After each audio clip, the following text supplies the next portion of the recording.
Okay, so let's go over a couple of things that are specific to looking at someone doing what we would call a back squat. I've got my trusty broomstick here.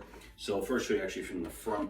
All the rules are the same as what we talked about before. Neutral spine, hip hinging, knee alignment, all that stuff is kind of the same. But you'll see, especially if you guys practice this, things start to change a bit for some people once they have a bar on their back. Now, keep in mind this bar doesn't weigh anything. So of course, if your patients are coming to you for help working on their back squat with a lot of weight, you want to make sure that they are maintaining the parameters that we discussed, even though they have, X amount of weight on their back.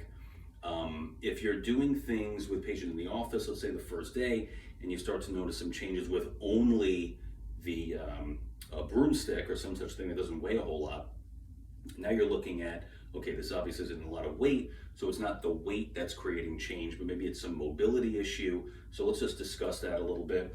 Just to do a couple of things from the front here, I'll do a couple of squats. Again, I'm doing all the same stuff that I did with my body weight squat, and I'm just trying to maintain all the same stuff as I did before. Even weight distribution, knee alignment, right? It's all the same. From the side, we start to see some things that could happen. So for example, we talked about the trunk hyperextension. People get much more that movement fault can become much more accentuated when people have the weight on the back. So for example, when people have weight here, they start to hyperextend and try to stay upright. I'm getting way too much spinal extension there, so just to do it again the correct way, I'm going to have neutral spine versus trying too hard to extend here. So my spine remains neutral. Just be leery of the fact that sometimes when people put the bar on their back, it starts to look different. So I'll just do a few more here. My knees again drift forward a bit, but I'm okay with that. One last thing I'll mention for a back squat, when people have weight on their back, you can categorize a squat into two basic categories: high bar and low bar.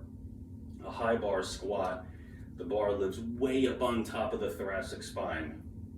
A low bar squat, people kind of nestle it on top of the muscle and the bulk on top of their shoulder blades. Doesn't look like a huge difference from here to here, but anyone who's ever squatted with a good amount of weight will tell you that these couple of inches make a big difference in terms of positioning and leverage. I personally would always squat with the bar low, and this is a concept that you'll hear from people who are familiar with squatting your patients. So you want to be familiar with the idea that the bar sitting up here, that couple of inches it has of leverage creates a big mechanical advantage in the lower back and the lower part of the trunk compared to the bar sitting down here. So just be aware of this, difference. I've had several patients over the years where they high bar squat and their back is coming out of position and all kinds of bad things happen, and I talked them into the idea of learning how to low bar squat. The only last thing I'll mention here is that especially to perform a low bar squat, there's a bit of a thoracic spine and shoulder mobility requirement, right? So you can see, if you look at me from the front, I'm not quite 90-90, but my shoulders are externally rotated a lot. Watch me from the side here, you'll see that I've got to be able to open my shoulder blades up. I've got to be able to kind of retract them a little bit, external rotation of the shoulder, and then of course, maintain a little bit of thoracic extension. I don't want to be folded over this way. So be aware of, like I said, these changes that you may see in your patients when they add a bar that doesn't weigh anything. If they have a shoulder mobility problem, if they have a positioning issue that unveils itself with only a broomstick or a light bar, start to investigate with the data you've gathered from your examination what that means compared to when they just do a body weight squat with their arms in front of them.